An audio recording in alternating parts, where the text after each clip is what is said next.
Bismillahirrahmanirrahim. Assalamualaikum warahmatullahi wabarakatuh.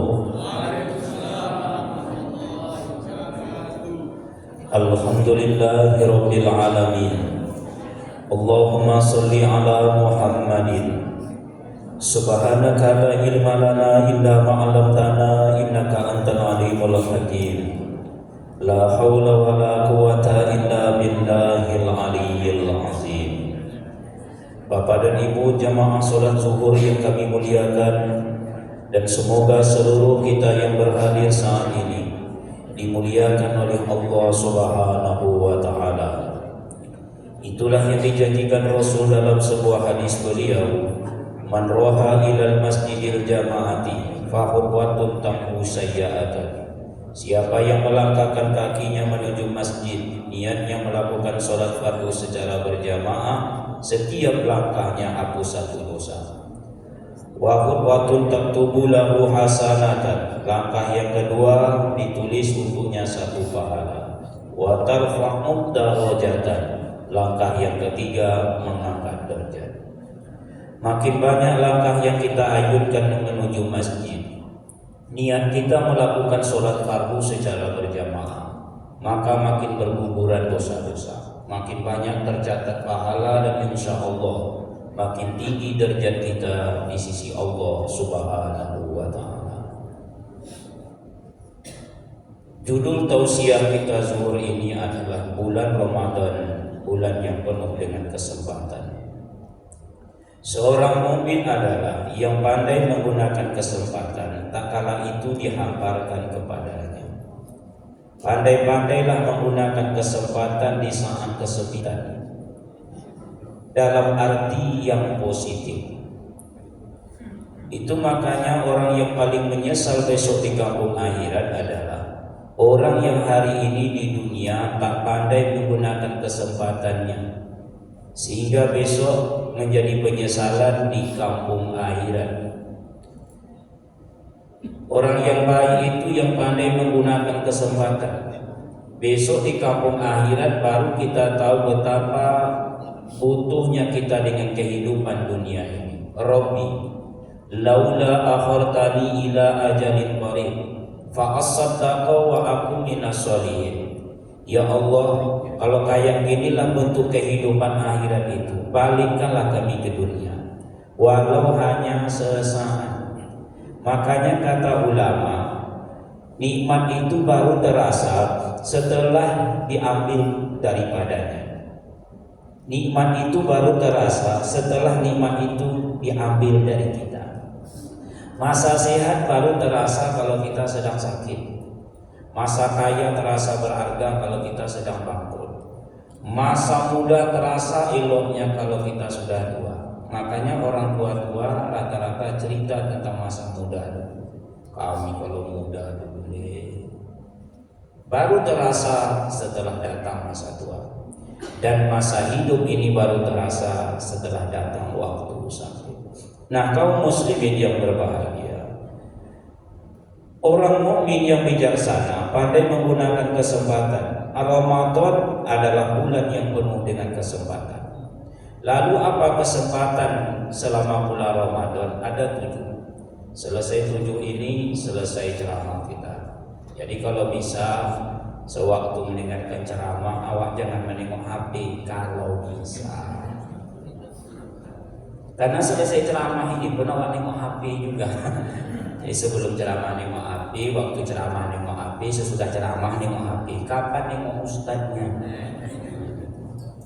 Sebentar ya, ceramah tak boleh lama-lama, hanya sampai selesai.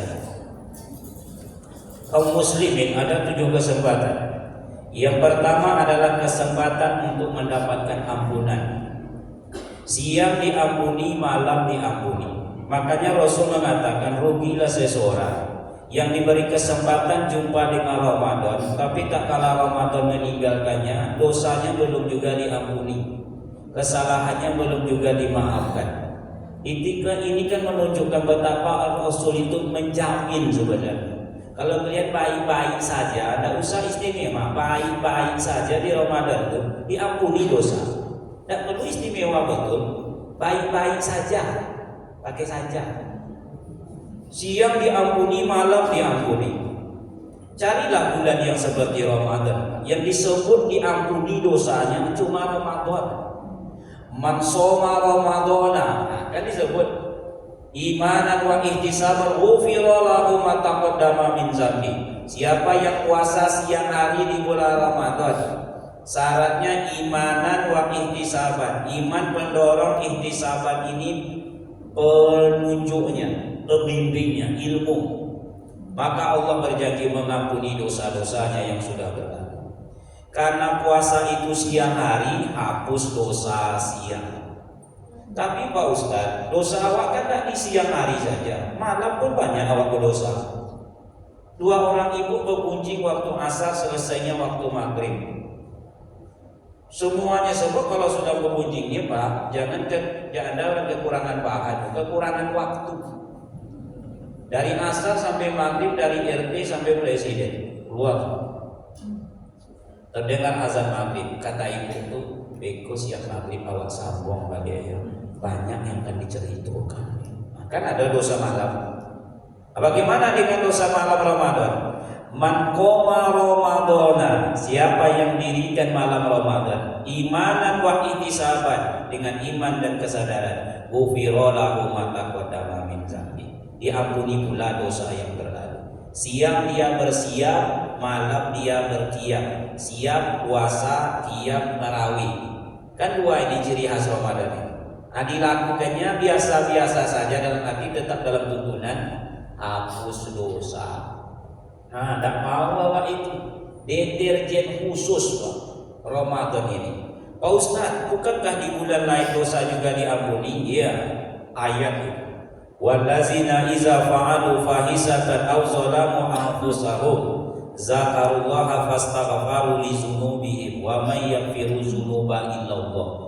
Orang yang terlanjur berbuat dosa, kata Allah, menganiaya dirinya sendiri, dia ingat kepada Tuhannya setelah melakukan dosa itu, lalu dia beristighfar, Allah ampuni. Bahkan kata Ali, 1 istighfar saja menguburkan dosa seperti angin menerpa daun kayu yang kering. Cuman masalahnya selama 11 bulan itu antara istighfar dan dosa tidak imbang. Jadi perlu deterjen khusus, tidak imbang. Kalau Rasul tidak ada dosa, istighfar 100 kali mi'ata marotin. Awak dosa beliak-piak. Tidak beliak itu, beliak-piak. Istighfar 3 kali. Yang 3 kali ini pun sesambilan. Ada yang sambil menguap.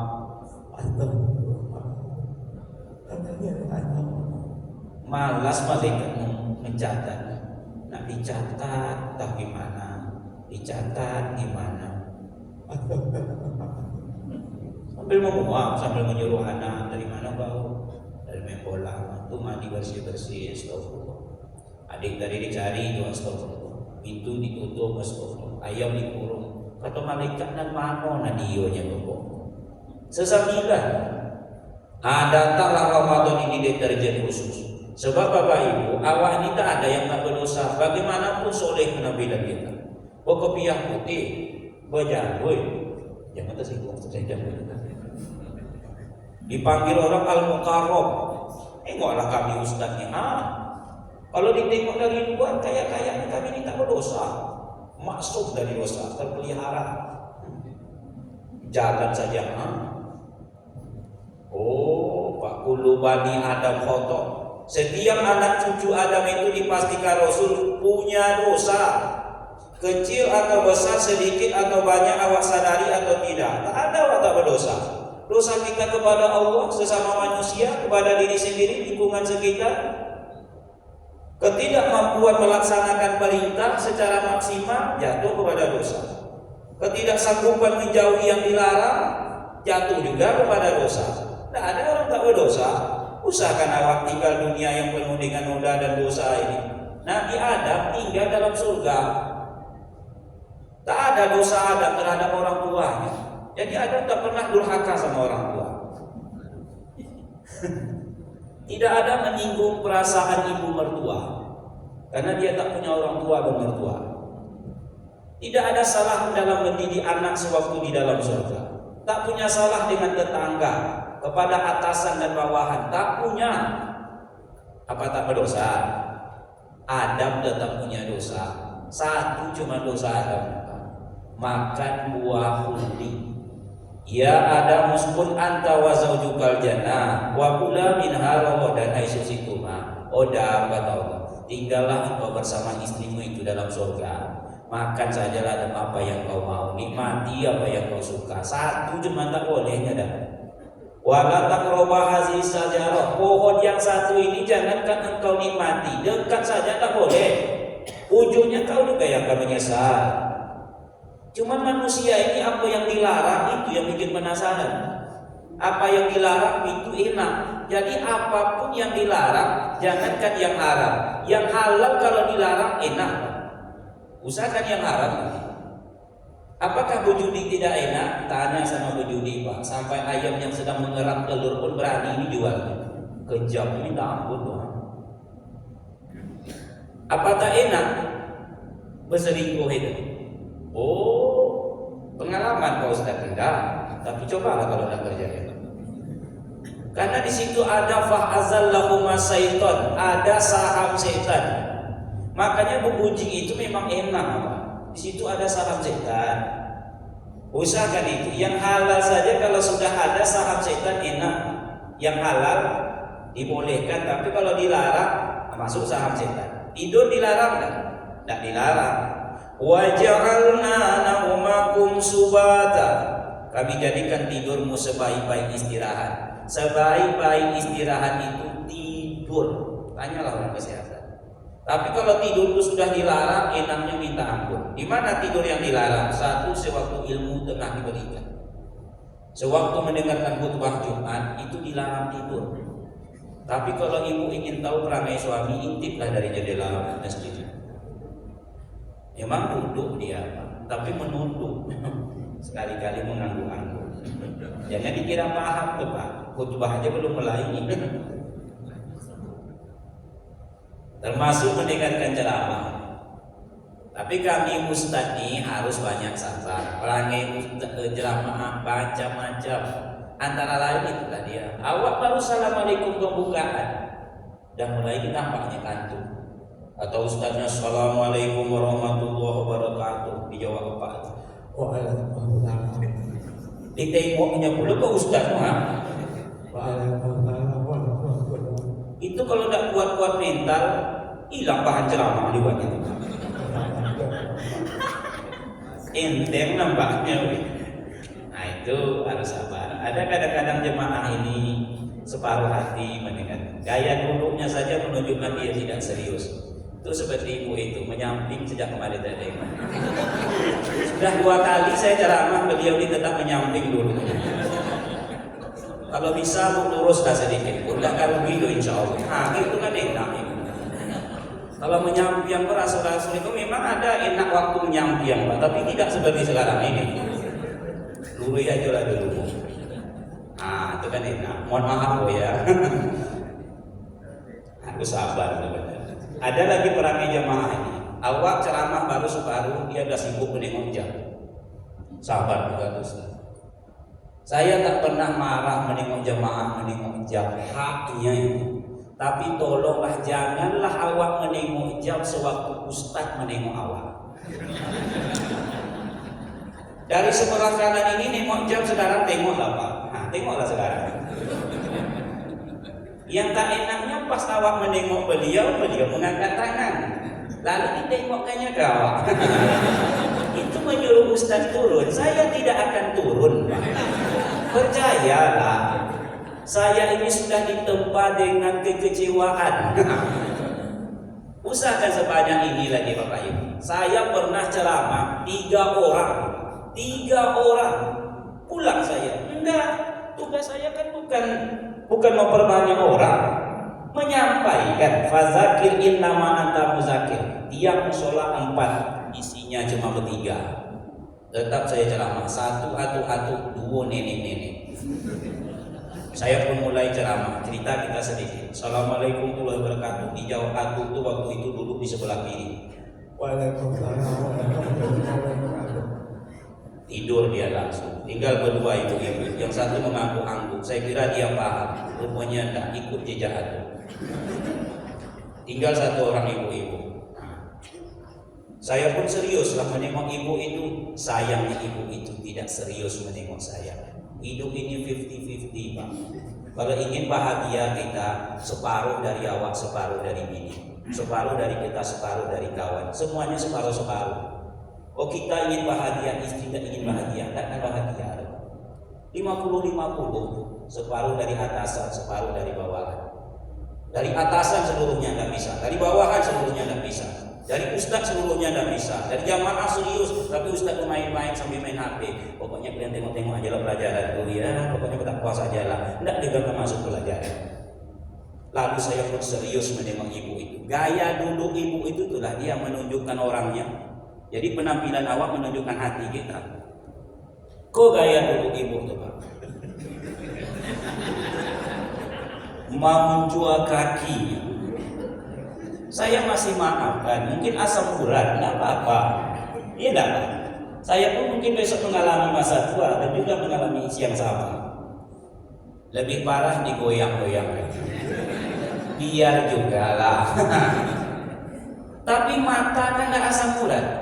Khalil Gibran, seorang penyair Libanon mengatakan, mata adalah jendela hati. Ingin tahu hati seseorang, tengok cara dia memandang. Ternyata ibu itu memandang saya, memandang masak. Lebih lama menengok keluar. Saya menengok dia, dia menengok keluar. Ada ditengoknya sekali, tapi menengok tadi tengah masak.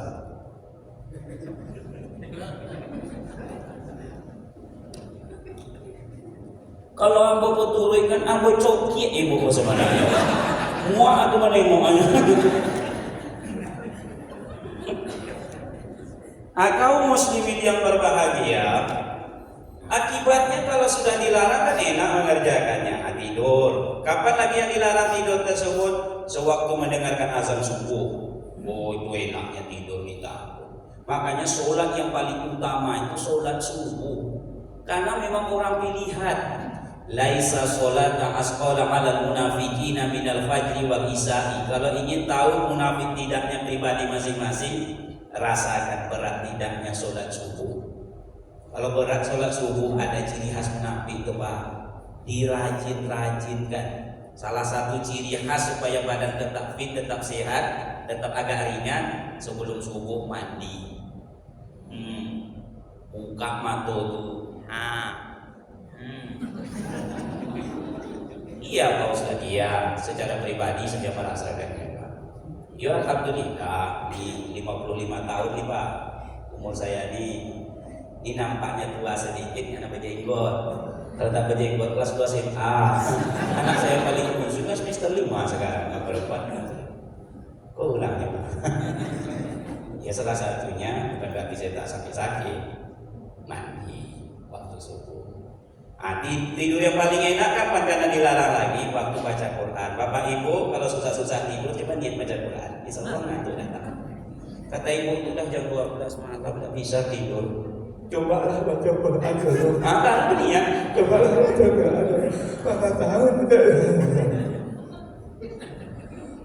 Lalu ada makan buah huldi, kulna bitu min hajamia, keluar kau dari dalam surga tidak.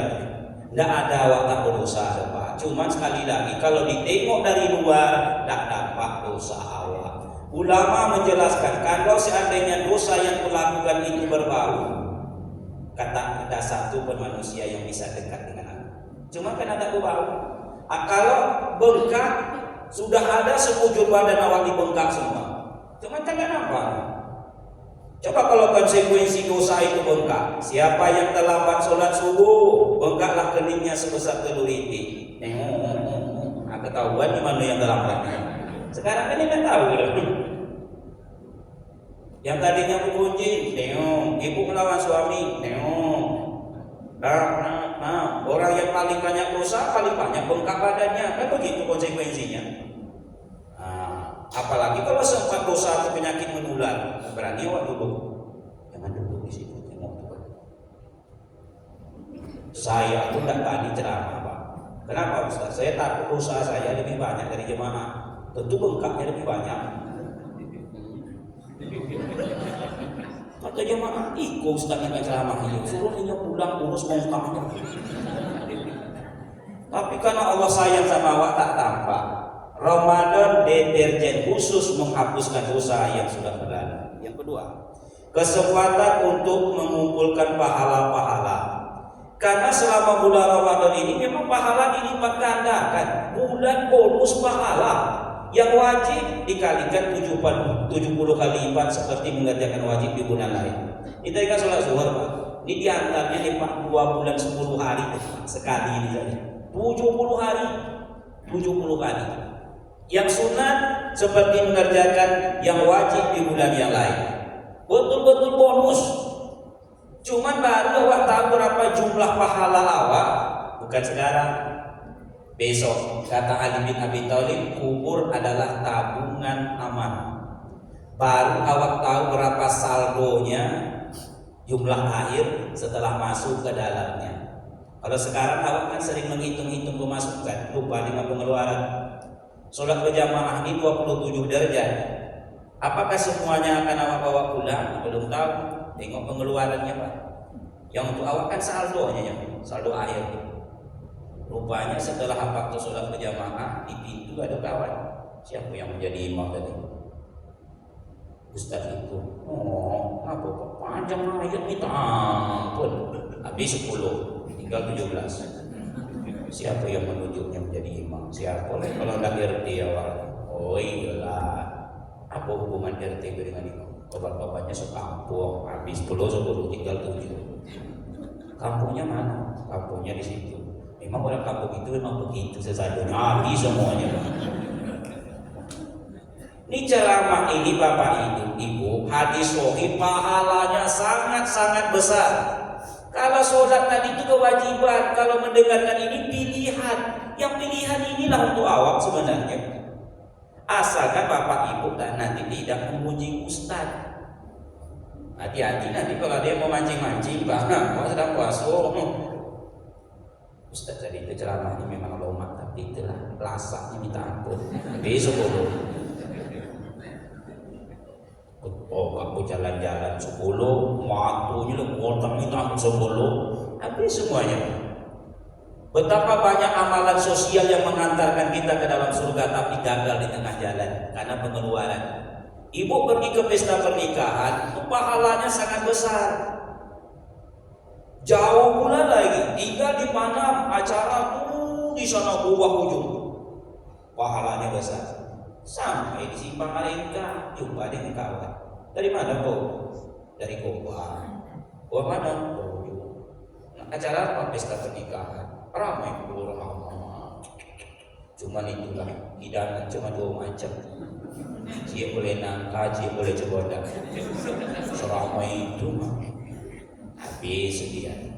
Ibu dari mana? Saya dari Tenggerang. Acara pernikahan juga ramai. Hidangannya kok hidangan yang pasti hati sempurna. Tapi itulah ayam ketek-ketek. Kalau ibu kami di Panam ini jauh dulu, ramai, rumah besar hidangannya. Tapi awak tak menyebut dulu orang itu, apa pengantinnya? Apa pengantinnya? Kayaknya terpaksa yang dulu di belakang, kayaknya lah. Mungkin jodoh kan mungkin. Dan imbang masalahnya. Cie elok, cie hancur. Habis semuanya Bapak Ibu. Tugas awak di dunia ini ngumpulin pahala. Berapa jumlahnya? Tengok besok di kubur. Bapak Ibu yang berbahagia, seluruh awak sebenarnya menyesal besok di kampung akhirat. Termasuk saya yang menyampaikan. Kenapa? Kekurangan banyaknya pahala. Kekurangan. Dikisahkan di zaman Bani Israel. Lewat seorang nabi diikuti oleh beberapa pengikutnya. Jadi nabi itu 124.000. Rasul yang wajib diketahui cuma 25 orang.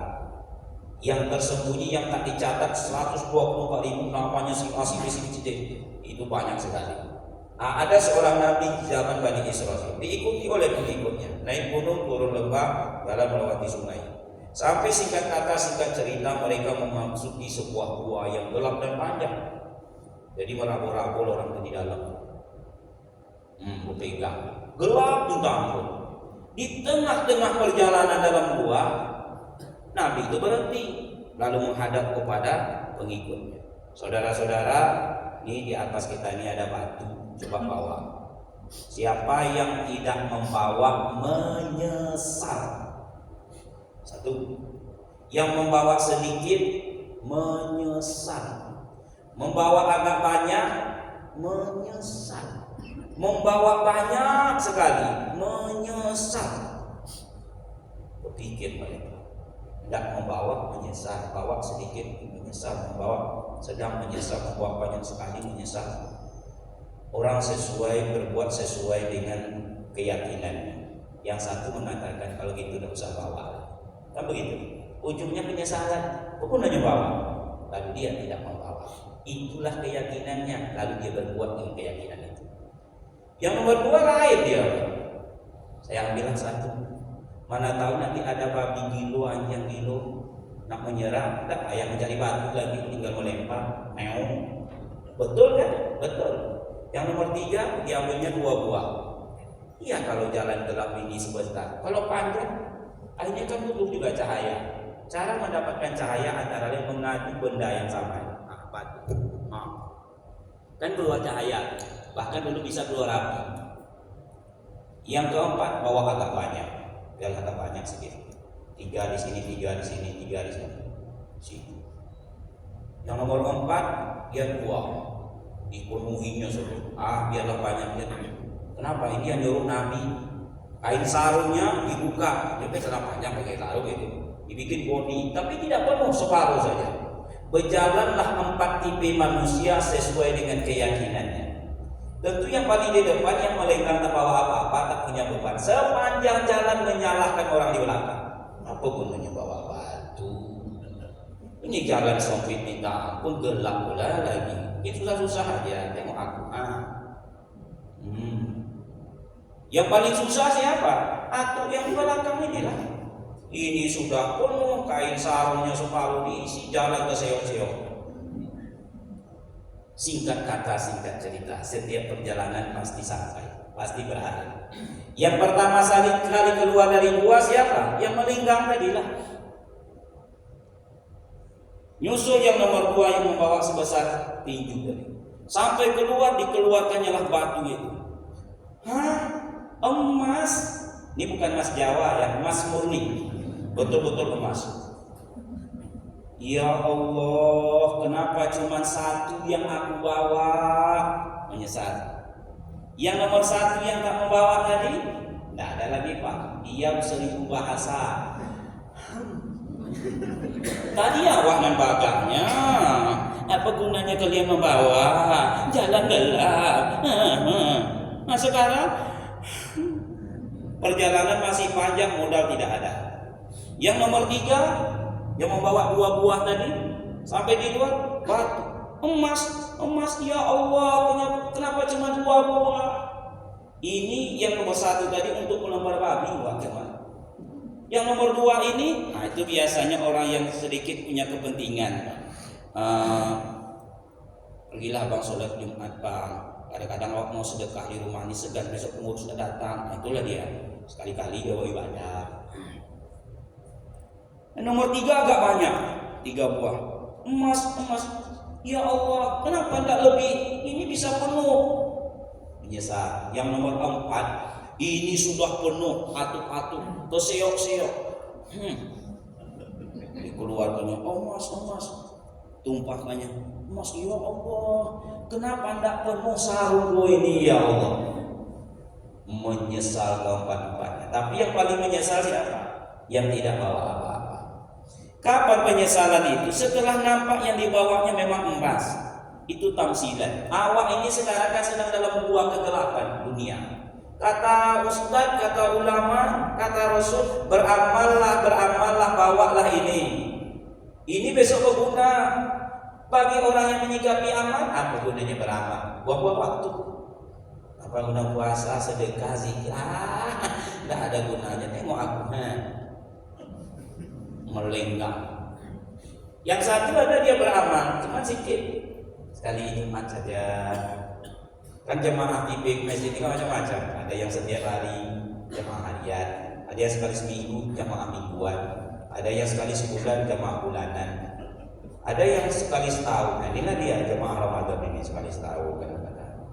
Itu pun kalau sudah hari raya Idul Fitri dekat mimbar menangis berangau-angau raya Idul Fitri. Bukan karena hilangnya Ramadan, tekonannya jatuh juga. Ada yang seumur hidup cuma waktu meninggal baru datang ke masjid. Yang paling banyak biasanya siapa? Yang atuk-atuk lah Pak. Keseok-seok, tapi semuanya menyesal. Setelah kapan? Setelah tahu ternyata batu yang awak sangka batu amal ini ternyata emas besok di kampung akhirat. Tugas awak memperbanyak pahala. Kesempatan yang ketiga, perbanyaklah doa. Di bulan lain apa doa kita tidak dikabulkan? Dikabulkan. Allah ud'uni astajib lakum. Cuma doa ini kan dipengaruhi tiga. Satu cara, yang kedua tempat, yang ketiga waktu. Nah ini masalah waktu. Tiga golongan manusia jikalau mereka berdoa itu dikabulkan oleh Allah. Satu, doa pemimpin yang adil. Dua, doa orang teraniaya. Tiga, doa orang yang sedang berpuasa. Ini orang sedang berpuasa nih, banyak-banyak berdoa. Lebih banyak Allah mengabulkannya. Selagi kata Rasul dia tidak termasuk orang yang tergesa-gesa. Siapa orang yang tergesa-gesa? Yang mengatakan sudah lama kami berdoa tapi tak kabul-kabul juga. Tidak ada doa kami tak dikabulkan Allah. Karena Allah itu tak mungkin mungkir janji. Innaka la tuliful mi'ad. Cuman cara Allah mengabulkan doa selalu memberikan yang terbaik untuk Allah. Awak minta dia diberikan Allah. Banyak jiwa minta dia diberikan Allah. Minta sekarang, besok dikasih. Kalau sekarang nanti hilang barang, besok tunggu sebentar. Ibu sayang sama anak, tapi apakah setiap permintaan anak Allah kabulkan? Enggak. Kadang kita tunggu sesaat, tunggu sebentar. Nanti siang aja lah kita malam makannya. Kalau sekarang ini nanti demam kamu dicari waktu yang terbaik. Tiga. Yang keempat, derajat diangkat. Kesempatan mencapai derajat takwa pada bulan Ramadan. Ya ayyuhallazina amanu kutiba alaikumusiyam kama kutiba alal ladzina min qablikum la'allakum tattaqun. Kenapa demikian? Karena sewaktu berpuasalah ciri khas orang bertakwa itu tampak betul. Ciri khas orang bertakwa itu satu, merasa ditengok oleh Allah. Yang kedua, pengendalian diri. Itulah dia inti takwa. Kenapa Bapak Ibu tidak mau membatalkan puasa? Karena selama Ramadan puasa ini awak betul-betul merasa ditengok oleh Allah walaupun sendirian. Padahal puasa ini paling mudahlah berpura-pura. Di rumah kita bisa makan sekenyang-kenyangnya atau di kamar, hapus kering. Bikin mata 5 watt. Jumpa dengan kawan agak meloyong sedikit. Kuat kau nanya kok ini Padahal kenyangnya minta ampun. Tidak tahu orang. Kumur-kumur tadi itu saja lah, 2 kali kan, 3 kali kumur-kumur. Yang 2 kali buang, sekali ditelan. Tidak tahu kawan sampai. Yang ketiga, tidak tahu kawan sampai. Tapi kenapa Bapak Ibu tidak mau melakukan? Kita merasa total ditengok, dilihat oleh Allah. Pengendalian diri yang sungguh-sungguh itu, itulah dia dari takwa. Yang kelima, kesempatan untuk melapang-lapangkan hati. Jadi Bapak Ibu tengok. Awak kalau sedang berpuasa ini jiwa tenang, hati lapang. Rupanya anugerah itu bukan apa yang diberikan Allah, tapi juga apa yang dicabut dari kita. Hilangnya sifat sombong, dengki, ria, ujub, buruk sangka dan lain sebagainya. Sebuah nikmat. Kan belum awak selama Ramadan tersebut. Nikmat berlapang-lapang. Yang keenam, kesempatan untuk menjauhkan diri dari azab. Satu saja Bapak Ibu, 1 hari saja berpuasa karena Allah di jalan Allah. Allah berjanji dalam hadis menjauhkan orang itu dari azab neraka selama 70 tahun. Dan yang terakhir akan dimasukkan ke dalam surga melalui pintu khusus namanya Babur Royan. Datang Abu Umamah, ya Rasulullah, ajarkan aku sebuah amal yang cepat mengantarkan aku ke dalam surga. Kata Rasul, hendaklah engkau berpuasa. Inilah itu kesempatan. Mudah-mudahan kita bisa meraih kesempatan tersebut sehingga kala Ramadan meninggalkan kita tidak muncul penyesalan. Kalau belum menyesal sekarang ini masih hari ke-14. Jangan menyesal kemudian, karena sesal dahulu pendapatan, sesal kemudian tak berguna. Mudah-mudahan Allah memberikan hidayah kepada kita dan memberikan kekuatan kemampuan untuk mengamalkannya. Subhanaka Allahumma wa bihamdika asyhadu an la ilaha illa anta astaghfiruka wa atubu ilaik. Assalamualaikum warahmatullahi wabarakatuh.